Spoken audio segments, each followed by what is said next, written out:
మొరటోడు అని వాళ్ళు వీళ్ళు ఎన్నెన్ని అన్న పసి పిల్లవాడు నవ్వాడు.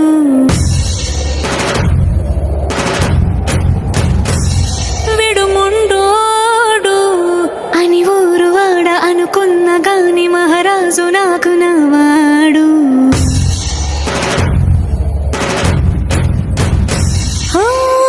మాట పెడుసైనా మనసులో వెన్న రాయిలా ఉన్నవాడిలోన దేవుడెవరికి తెలుసును నాకన్నా.